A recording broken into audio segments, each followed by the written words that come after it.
الله. الحمد لله نحمده ونستعينه ونستغفره ونعوذ بالله من شرور أنفسنا ومن سيئات أعمالنا. من يهده الله فلا مضل له ومن يضلله فلا هادي له، ونشهد أن لا إله إلا الله ونشهد أن محمدا عبده ورسوله. أما بعد، فأعوذ بالله من الشيطان الرجيم. بسم الله الرحمن الرحيم. قال الله سبحانه وتعالى في القرآن المجيد بلفظ إبراهيم: ربنا إني أسكنت من ذريتي بواد غير ذي زرع عند بيتك المحرم ربنا ليقيموا الصلاة. صدق الله العظيم. سبعة يظلهم الله يوم القيامة لا ظل فيه.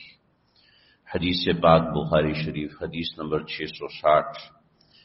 اس کے اندر جن 7 لوگوں کا ذکر آیا تھا کہ ایسے 7 لوگ جن کو اللہ قیامت کے دن عرش کا سایہ نصیب فرمائیں گے اور حشر کی مشکلات سے اللہ اس کو بچائیں گے.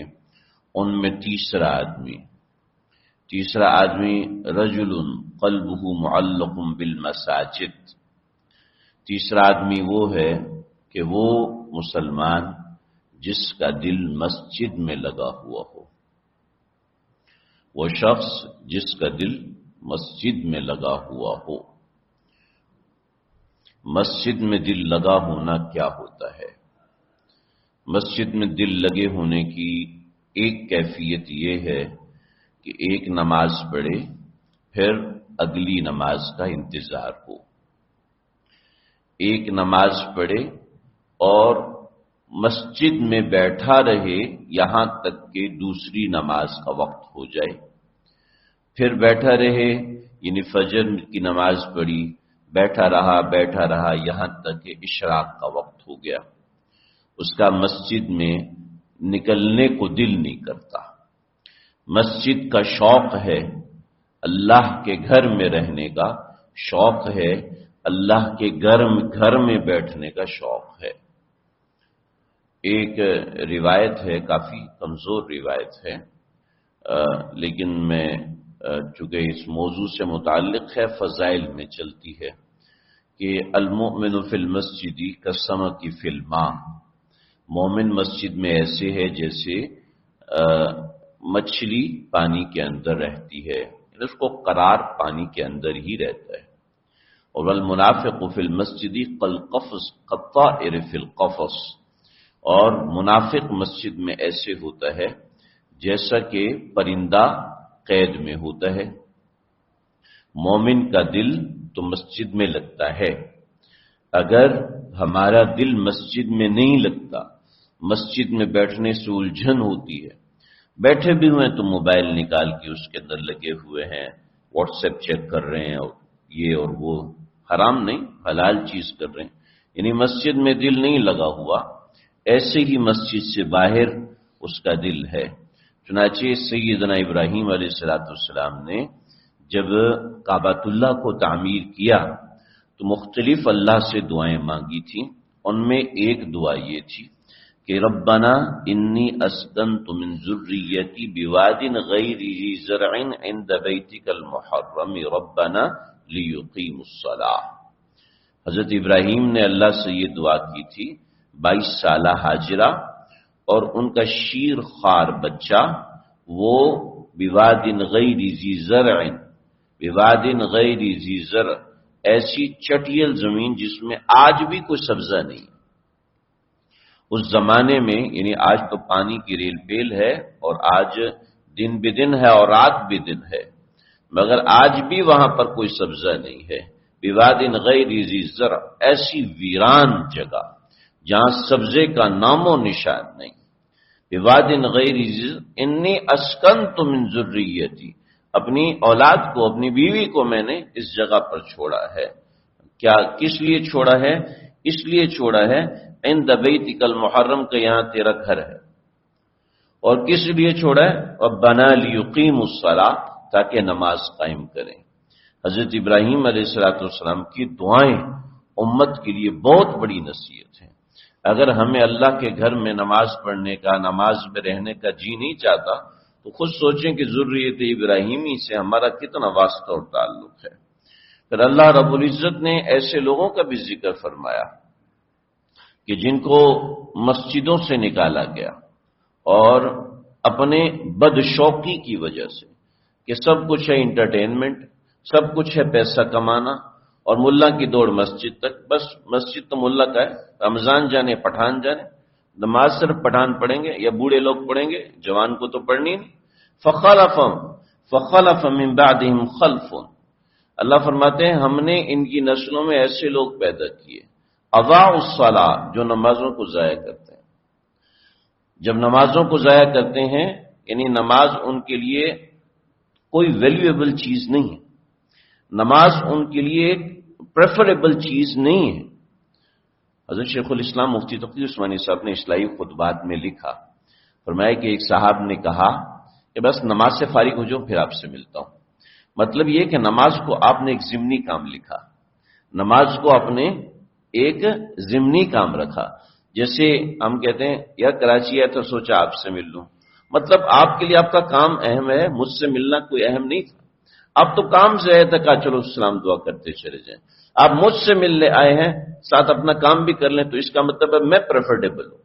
ہم نے نماز کو پریفریبل نہیں رکھا، نماز ہمارے معاملات میں پریفریبل نہیں رہی، چنانچہ واتبعوا الشہوات، اس کے بعد کیا ہوتا ہے انسان اپنی خواہشات کا غلام ہو جاتا ہے جب نماز اس کی ترجیح نہیں رہتی۔ یہ اللہ کا قرآن کہہ رہا ہے۔ ہم دیکھیں فخلف من بعدهم خلف، اگر ہماری اولاد میں یہ سسٹم ہے تو اس کا مطلب ہے یہ ہم سے امپرووائز ہوا ہے، ہم نے کچھ ایسا کیا تھا تو کہ اولاد میں یہ چیز آ گئی۔ تو فخلف من بعدهم خلف اضاعوا الصلاۃ، وہ نماز کو ضائع کرتے تھے۔ آج ہمارا 80% طبقہ نماز نہیں پڑھتا، اور جو 20% پڑھتے ہیں ان میں 10% لوگ گھروں میں مصلی بچھا کے بیٹھے ہیں، گھروں میں مصلی بچھاتے ہیں، بس ٹھیک ہے، اللہ ہم سب کی حفاظت فرمائے۔ فسوف یلقون غیا، ان قریب دیکھو گے تباہی مچے گی۔ تباہی کی ابتدا مسجدوں کی ویرانی سے ہوتی ہے، اور جو ہماری مسجدیں ویران ہو چکی ہیں اور اس سے آگے کی تباہی تو ہم اپنی آنکھوں سے دیکھ رہے ہیں۔ نوجوان بچے ایسے ایسے سوال کرتے ہیں کہ ان کا جیسے ان کے آبا و اجداد میں تو کوئی مسلمان تھا ہی نہیں، اگر تھا تو غلطی سے تھا، اور ان کو اپنے مسلمان ہونے پہ شرم آتی ہے، ان کو اپنے مسلمان ہونے پہ افسوس ہوتا ہے کہ اسلام نے ہمارے مزے روک دیے، اسلام نے ہماری، حالانکہ یہ سب ریشنل قسم کی چیزوں میں سے ایک ذرے کے برابر نہیں۔ خیر، تو سب سے پہلی ابتدا نماز کے ترک سے ہوتی ہے۔ اگر میرے گھر میں بے نمازی پل رہے ہیں، اگر میرے گھر میں نماز کا اہتمام نہیں ہے تو ایک الارمنگ سچویشن ہے۔ اضاعوا الصلاۃ واتبعوا الشہوات، پھر وہ اپنی گندگیوں کے پیچھے جائے گا، اپنی غلط اور حرام قسم کی خواہشات کے پیچھے جائے گا اور مستقل زناکاری میں پڑے گا۔ واتبعوا الشہوات کا ذکر اللہ نے، زناکاری میں پڑے گا اور آپ کچھ نہیں کر سکیں گے، ہم کچھ نہیں کر سکیں گے۔ اور اگر وہ خود یہ کر رہا ہے تو سمجھ لے آگے وہ واتبعوا الشہوات میں پڑے گا، کیونکہ نماز انسان کو بناتی ہے۔ ان الصلاۃ تنہی عن الفحشاء والمنکر، مولوی صاحب مجھے تو نماز نہیں روکتی فحشاء سے، ارے نماز چھوڑو گے تو دیکھنا پھر تمہارا کیا حال ہوگا، تمہارے دل میں بغاوت کیسے پلے گی، تمہیں گناہ کر کے کوئی افسوس نہیں ہوگا۔ کہ وہ نماز آپ کے اندر سفوگیشن پیدا کرتی ہے، آپ کے اندر شرمندگی پیدا کرتی ہے کہ نہیں دوبارہ مت کرنا، آج تم نے باپ سے بدتمیزی کی دوبارہ مت کرنا، آج تم نے حرام کھایا دوبارہ مت کرنا، یہ نماز پیدا کرتی ہے۔ جب نماز چھوڑ دو گے تو یہ بھی پیدا ہونا بند ہو جائے گی۔ اللہ ہم سب کی قرآن کی ترتیب کہہ رہی ہے فخلف من بعدهم خلف، تو وہ شخص جس کا وقلبہ ورجل قلبہ معلق فی المساجد، وہ لوگ جن کا دل معلق بالمساجد، جس کا دل مسجد میں جڑا ہوتا ہے، مسجد میں لگا ہوا ہوتا ہے، ایسے لوگ ہوتے ہیں۔ اللہ رب العزت قیامت کے دن ایک اعلان فرمائیں گے۔ ایک حدیث ہے، صحیح ابن ماجہ کی حدیث نمبر 2728 ہے، صحیح سنن ابن ماجہ کی روایت ہے، اور تمام حضرات علماء کے نزدیک حتیٰ کہ البانی کے نزدیک بھی روایت صحیح ہے۔ روایت میں آتا ہے کہ اللہ رب العزت قیامت کے دن اعلان فرمائیں گے، ان اللہ لا ینادی یوم القیامہ، اللہ قیامت کے دن اعلان فرمائیں گے اینا جیرانی اینا جیرانی، وہ میرے پڑوسی کدھر ہیں، میرے پڑوسی کدھر ہیں، جو دنیا میں میرے پڑوسی تھے وہ لوگ کدھر ہیں؟ قال فتقول الملائکہ، حضرت جابر بن عبداللہ فرماتے ہیں کہ میں نے اللہ کے نبی نے فرمایا کہ فرشتے اللہ سے پوچھیں گے کہ ربنا ومن ينبغي ان يجاورك، کہ اللہ کون اس قابل ہے کہ وہ آپ کا پڑوسی کہلائے، اس قابل کون شخص ہے کائنات کے اندر جو آپ کو پڑوسی کہلائے؟ تو اللہ فرمائیں گے این عمار المساجد، کہاں ہیں وہ لوگ جو کہ مسجد آباد کرتے تھے؟ اور بعضی حضرات نے عمار المساجد کا مطلب لکھا ہے کہاں ہیں وہ لوگ جو کہ مسجدیں بنایا کرتے تھے۔ مسجدیں بنانا یعنی مسجد آباد کرنا، اصل یہ ہے، ایسا تو نہیں ہے مسجد تو بنا دی شب بھر میں ایمان کی حرارت والوں نے، من اپنا پر پرانا پاپی ہے برسوں سے نمازی بن نہ سکے، کہ مسجدیں تو ہم بنا دیتے ہیں مگر مسجدیں آباد کرنا یہ اللہ رب العزت یہ کسی کسی کو توفیق دیتے ہیں کہ مسجد آباد کرنا۔ ہمارے ہاں مسجد آباد کرنے کا ذوق ہی نہیں رہا، اعتکاف میں لوگوں کی تعداد، بچوں کی تعداد کم ہوتی جا رہی، مسجدوں میں نمازوں میں لوگوں کی تعداد، جماعتوں میں لوگوں کی تعداد، کہ فجر میں اٹھ کے دیکھو تو پرانے نمازی فجر کی نماز نہیں پڑھتے، پرانے نمازی اکثر و بیشتر کہ بہترین 5 وقتہ نمازی ہے مگر ہفتے میں 2 دن 3 دن فجر قضا ہو رہی ہے، فجر قضا نہیں ہو رہی تو جماعت کی نماز نکل رہی ہے۔ کیا ہے کہ نماز کو، مسجد کو وہ اہمیت نہیں دی، جبکہ نبی علیہ الصلوۃ والسلام اتنی اہمیت دیتے تھے کہ کان النبی صلی اللہ علیہ وسلم اذا قدم بالمدینہ بدا بالمسجد، نبی علیہ الصلوۃ والسلام، بخاری کی روایت ہے، آپ نے فرمایا، آپ حضرت انس بن مالک فرماتے ہیں نبی علیہ الصلوۃ والسلام جب بھی مدینے میں داخل ہوتے تو فبدا بالمسجد، پہلے مسجد آتے، 2 رکعت نماز پڑھتے، اس کے بعد آپ گھر تشریف لے جایا کرتے تھے، یعنی آپ کے سفر کی ابتدا مسجد سے ہوتی تھی، آپ کے سفر کی انتہا مسجد سے ہوتی تھی۔ یہ ہے رجل قلبه معلق بالمساجد، کہ وہ شخص جس کا دل مسجد سے جڑا ہوا ہو، جس کا دل سجدوں میں آئے بغیر چین نہ آئے، جس کا دل سجدوں میں آئے بغیر اس کو تسلی نہ ہو، کہ مسجد سے، مومن کا دل مسجد سے لگتا ہے، جو سچا مومن ہوتا ہے اس کا دل مسجد سے لگتا ہے۔ ابھی ہمارے استاد وہاں مفتی حجازی صاحب، مفتی مکی حجازی صاحب، اور وہ فرمانے لگے 2 سال سے بیمار ہیں۔ اس نے پوچھا کہ حضرت آپ کیوں بیمار ہیں، کیا مسئلہ ہے؟ فرمایا کہ میرا درس مسجد حرم میں بند ہو گیا، جو میں 1972 سے دے رہا تھا، تقریباً 50 سال سے اوپر کا عرصہ ہو گیا، کہ تقریباً 53 سال کہ میں 1972 سے مسجد حرم میں درس دیتا تھا، وہ میرا درس بند ہوا، ایسا بند ہوا کہ میں اس سے بیمار ہو گیا۔ کہ انسان جب کسی چیز کی ٹینشن زیادہ لیتا ہے تو ٹینشن کی وجہ سے انسان زیادہ بیمار ہو جاتا ہے۔ جیسے ہمارے لوگ کہتے ہیں کہ اگر ابا کو، اماں کو، فلاں کو کینسر ہو گیا تو ان کو بتانا نہیں چاہیے، وہ ٹینشن سے پہلے مر جائیں گے۔ یہ ڈاکٹروں کی فلسفی ہے، ورنہ اصل فلسفی یہ نہیں ہے، یہ غلط فلسفی ہے، یہ ہم غلط بیسڈ کر رہے ہوتے ہیں۔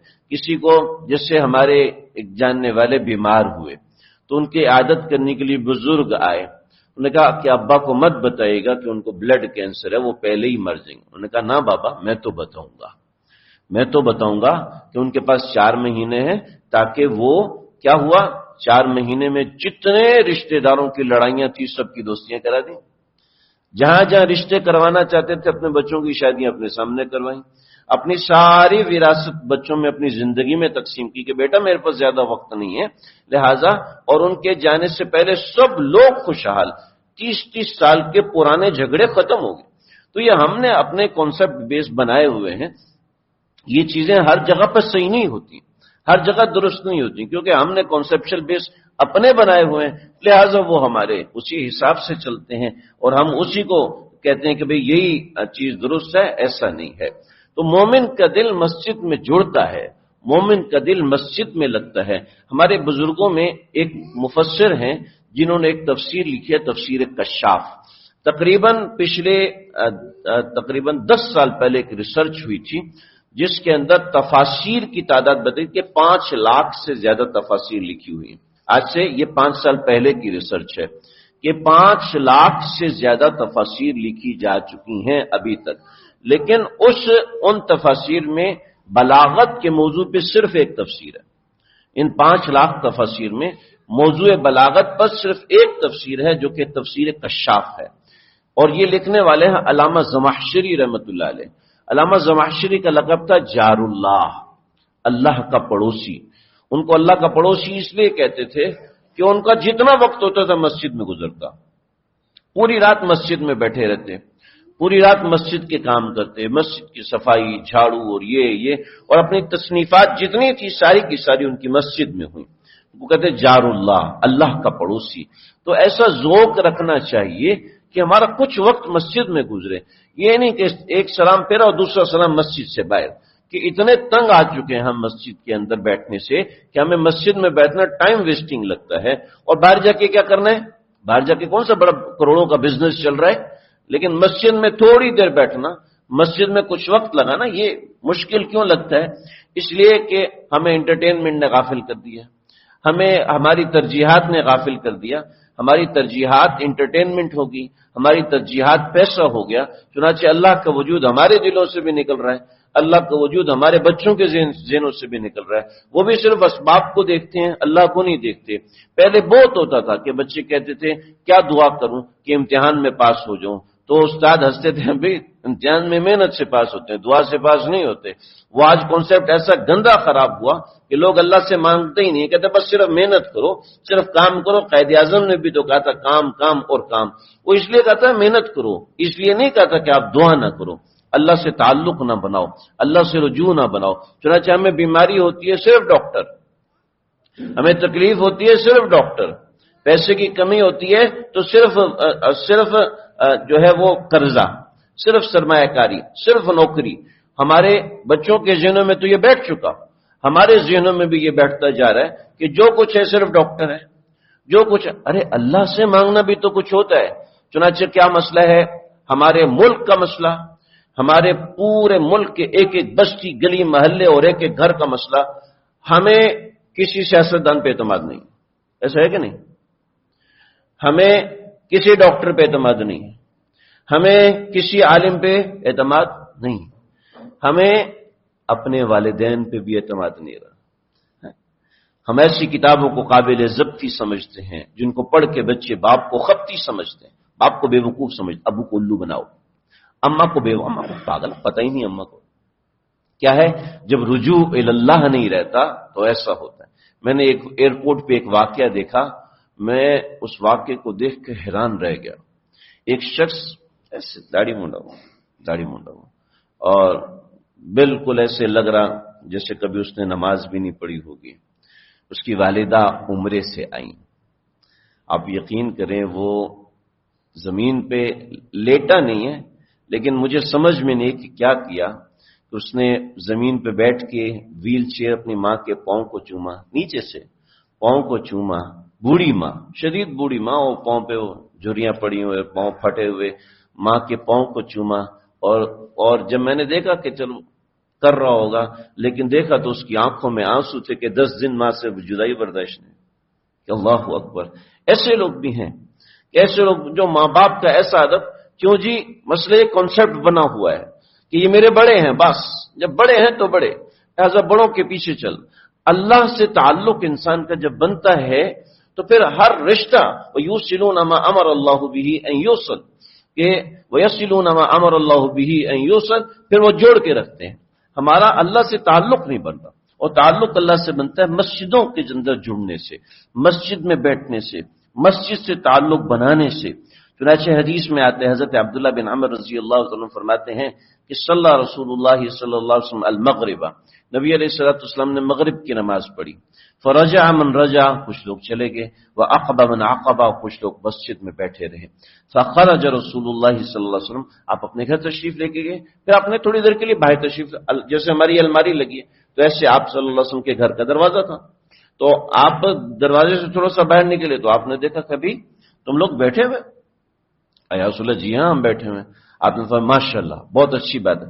فرمایا کہ ان ھذا ربکم فتح بابا من ابواب السماء، یہ جو تم بیٹھے ہوئے نا مسجد کے اندر، تو ایک تمہیں بات بتاتا ہوں، تمہارے پروردگار نے آسمان کا ایک دروازہ کھولا ہے، ٹھیک، اور یباہی بکم الملائکہ، اس دروازے سے فرشتے اتر رہے ہیں اور وہ فرشتے گواہی لے کے اترے ہیں کہ اللہ رب العزت ان فرشتوں کو کہہ رہے ہیں کہ جاؤ میرے بندوں کو خوشخبری سنا دو، ان عبادی قضوا فریضتی، کہ میرے بندوں نے میرا فرض ادا کیا، اس کے باوجود بھی مسجد میں بیٹھے ہوئے ہیں، وہ اس کے باوجود بھی مسجد میں بیٹھے، فینتظرون الاخری، یہ دوسری نماز کا انتظار کر رہے ہیں، تو ان کو دوسری نماز کے ادا کرنے سے پہلے جنت کا اجر میں دے دوں گا۔ مسلم شریف میں یہ روایت ہے اور صحیح روایت ہے۔ تو مسجد میں رہنا، مسجد میں وقت لگانا، مسجد میں کچھ دیر ایویں بیٹھ جانا۔ بچپن میں چھوٹا تھا، چوتھی پانچویں کلاس میں پڑھتا تھا، تو ہمارے ایک بزرگ ہیں، ان کے خلیفہ تھے، انہوں نے مسجد کے اندر کوئی تقریب رکھی تو نوجوانوں کو جمع کیا اور مسجد میں بیٹھ کے ہمیں قصے سنائے۔ پروفیسر تھے تو ان کے پاس ہزاروں اسٹوڈنٹس آتے تھے، تو انہوں نے اپنے قصے سنائے اور بڑے واقعات سنائے۔ واقعات سنانے کے بعد بٹھا کے کھانا کھلایا سب کو اور کہا جی کوئی لطیفہ سناؤ، تو سب نے لطیفے سنائے۔ تو کس نے ایسے بیوقوفانہ لطیفے سنائے، لیکن وہ خوش ہوئے لطیفوں کو سن کے، اور لطیفے سنے اور پھر کہا سب سو جاؤ، سب سو گئے۔ تو اب میرے والد صاحب کہ میں نے بچوں کو آپ کے پاس چھوڑا ہے، انہوں نے سے کسی نے تہجد ہی نہیں پڑھی، آپ نے مسجد میں ان کو رات رکائی، تو ہم نے سوچا تھا آپ تہجد پڑھائیں گے، کچھ استغفار کی نصیحت کریں گے، توبہ الی اللہ سمجھائیں گے، آپ نے بچوں سے لطیفے سنے، بچوں کو گھمایا پھرا، کھلایا پلایا، سب کچھ کیا، اس کے بعد سلا دیا۔ اب فجر میں بھی کچھ بچے نہیں اٹھے، پیچھے سوتے رہے، تو یہ کیا ہے؟ تو کہنے لگے کہ بشیر صاحب زیادہ پریشان نہ ہو، آج کے زمانے میں بچوں کا مسجد میں رات گزار لینا بھی بڑی بات ہے۔ اور پھر یہ حدیث سنائی کہ رجل قلبہ معلق بالمساجد، کہ وہ شخص بھی اللہ کا پیارا ہے جس کا دل مسجد میں جڑا ہوا۔ ضروری نہیں کہ وہ عبادت کرے، اگر کوئی بندہ مسجد میں بیٹھا ہوا ہے تو یہ بہت بڑا کام کر رہا ہے، بہت بڑی چیز ہے۔ اپنے دل کو مسجدوں سے جوڑیے، اپنے دل کو مسجد میں لگائیے۔ ہر وقت سوشل میڈیا، ہر وقت موبائل، ہر وقت اسکرین ٹائم، یہ ساری دنیا آج کہنا شروع ہو گئی ہے کہ اسکرین ٹائم بہت نقصان دہ، اسکرین ٹائم بچوں کے لیے شدید نقصان دہ ہے۔ 15 سال کے بچوں کے پیٹ اتنے بڑے ہو رہے ہیں اسکرین ٹائم زیادہ ہونے کی وجہ سے۔ کمپیوٹر پہ کام کر رہے ہیں، محنت کر رہے ہیں، کوشش کر رہے ہیں، لیکن ان کے پیٹ اتنے بڑے ہو رہے ہیں، فزیکل کام نہیں ہے۔ جب فزیکل کام نہیں تو جسمانی فٹنس خراب ہوتی ہے، فٹنس خراب ہونے کی وجہ سے بچے کی زندگی کا لاس ہوتا ہے، دماغ کا لاس ہوتا ہے، نظر کا لاس اور ہزاروں چیزوں کا لاس ہوتا ہے۔ تو یہ انٹرٹینمنٹ اور یہ ضروریات زندگی انہوں نے ہمیں اتنا کھپایا ہے کہ ہم بنیادی چیزوں سے دور ہو گئے۔